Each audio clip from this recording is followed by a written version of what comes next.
Hi Capricorn, welcome to your quantum entanglement reading with me, Jocelyn the Quantum Queen. This is for Capricorn, Sun, Moon, or Rising, and as always, welcome to my cross watchers. Cross watcher, you could be dealing with a Capricorn, yeah, and the message could actually be for you, so feel free to take it however it resonates with you and your situation. Keep in mind that these are general and timeless readings, and when I say timeless, it means that I could be touching into a different part of wherever you're at on your journey. So stay open to how that applies for you. If you guys would like to book a one-on-one reading with me, you can find my information down below in the description box. And as always, just want to say thank you for liking, subscribing, and thank you for all the good karma donations. Cap, okay, I swear you guys got this card recently, okay? But look, I love this. So the first card that popped out, you have the Self. This is perfect because I feel as though you guys really do have something inside of you, like that you're meant to shine. And maybe it's a desire that you have deep down within you. It's maybe something that you even reject at times. Maybe at times you're like, whatever. But there's this part of you that kind of wants to stand out. And it's from all that you've been through. Like, look, that's how it kind of is. There you are kind of on reaching a peak in your life. And that's what I've been talking about in general, is that what's going to be happening for you guys fairly soon is that you'll be reaching a peak of success, of pushing past some type of barrier or obstacles. And here's what I'm going to tell you guys, because when it comes to the mountain and when you are shining, there are a lot of really different type of energies that will come at you. And I feel as though, yeah, it's going to help you shine more and more. But what I was picking up is that you guys could have had some type of a mentor or a parent or a boss, however this applies to you, that has maybe a fear of losing you or is struggling to truly let you go, okay? And this could be reversed. Maybe Cap, this is totally on the opposite side. Stay really open because maybe this is someone else in your experience, but I'm not so much getting that. To be honest, I feel as though you guys kind of have, here's the shadow side of this energy, because I feel like you could almost do whatever you want right now. You could shine in the way that you want to shine right now. You have something kind of like a golden ticket or a golden something inside of you that I think that you've thought about sharing, but you doubt yourself, or you think maybe that's not for you. Yeah, and that's what I was talking about. There's someone else here in the experience. That Emperor too. I always see the smoking going on. Okay, Maiden of Wands. Interesting. Both of these are fire, so you could be dealing with possible Aries with the Emperor. And then that Maiden of Wands, it could not only be Aries, but it also could be a Leo or a Sag. But there is a very passionate energy, Cap. And I think that it's someone that is determined not to let go of you, but on the shadow side of things. And maybe, like I said, stay really open to this, Cap, because maybe there's parts of you, just because of what you've been through, I think at times you could come across very rigid, cold, dominant, immature, and obstructive.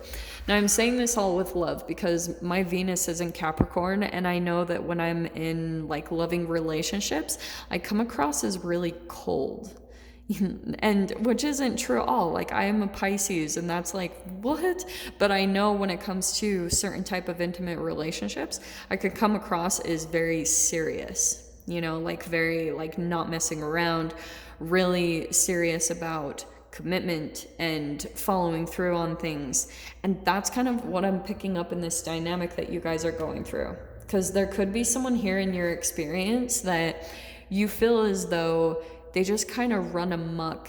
And I feel like I always get this with your reads. And there's something definite shadow stuff that's coming out in you, okay? with the passion here, that's going to be you. There's the archetypal development for you, Cap, is that there's almost something that you are meant to be doing or shining in some way, shape, or form, but you hold yourself back because I feel like, I think there's a part of you that even sometimes worries about people seeing at times how it's like you can be on both sides of the coin. At times you can be really caring, and then at other times it could be where you don't care at all. Like, and it can come across as kind of cold, because I think it's part of your shadow. I just think I keep getting a little bit of like a vision of one of your parents being that way.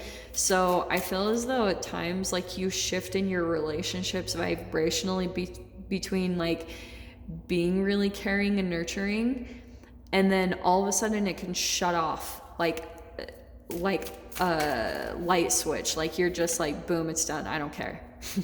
So, and I think this could be why, because with the 9 of Swords, I think what happens is you have some type of a trigger that comes in, and it will cause you to maybe feel afraid or like kind of cower like a child here. For some of you, that also could be the other person that you're dealing with, but that's why I feel like, Cap, there's a definite age difference. So this could be a child and a parent, or like that's what I was picking up on, is that there could be an authoritative figure or a mentor, or just someone that is kind of like above in some way in status or knowledge or wisdom, that is possibly having a hard time letting you go. I know I'm kind of bouncing all over the place, but that's what I'm picking up on both in the energies. It's almost like this was supposed to be a mentor, you know, and the light side of a mentor can be someone who's like passing on wisdom and refining some, you know, a student's character.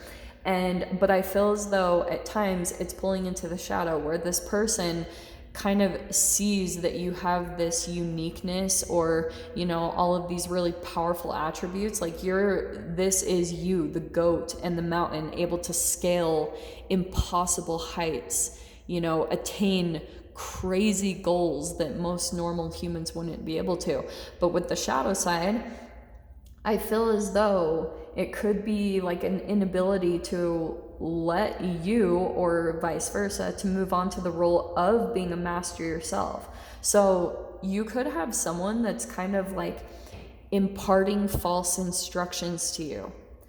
That's the other thing that's kind of crazy with this. And you'll know energetically, that's why I've been pulling in the atom model lately, because you have this energetic part of you that's able to pick up. You have all these receptors on the cells of your inside of your body. You have 37.2, on average, 37.2 trillion cells in your body. Each one of those cells consists of about 100 trillion atoms. I think so. Yeah, I'm pretty sure it's 100 trillion atoms. Now that's also going to be flexible, but that's why I feel as though energetically at times you feel as though you're picking up on some fear-based energy, like someone has a fear of letting you go. And then the Magician card, yeah, it turns into a little bit of like imparting that false wisdom, or just something a little bit different, because it's based off of this fear. Okay, so that's where the shape shifting comes in, because if someone has a fear of losing you, of course they're going to try to cover up that vulnerability and make it appear to be something that it isn't. Because I feel as though with the Empress card, I want to say that's you, Cap. So this could be a mother figure, or you could be a mother. I wouldn't be surprised with, you know, this does feel like some type of childlike energy. It either could be your own innocence that's developing right now, just something about your own shadow that's kind of alchemizing through this process. Or it could also be, if you guys are on the other side of this coin, it could be that, like I said, kind of reversed, that there's these fears that are coming across as this false wisdom. And I think at times you even pick up on that. Look at that, Page of Cups. So yeah, there's something here, a lot of innocence in your read. But look how powerful. You've got the Judgment card, which is a waking up to a purpose, waking up to a new energy, like a new way of being, because I feel as though that is directly connected and correlated to a life purpose, to what you're meant to be doing on this earth. That's total rebirth, resurrection type of energy. And I think you guys are in that mode and that energy, but there's just something happening in kind of your archetypal development to give you the strength to really step into this path. But the Page of Cups, that's going to be you learning something new, there's going to be some new emotions that come in with this process that we're diving into. So I'm going to dive into the extended with this and see what else comes out about it. So if you guys want to join me over there, feel free. Go down below, click on the Vimeo link, and I'll see you over there. But Capricorn, if this is where we leave things, I'm sending you guys so much love, wishing you all the very best, and I'll see you in your next reading. Take care.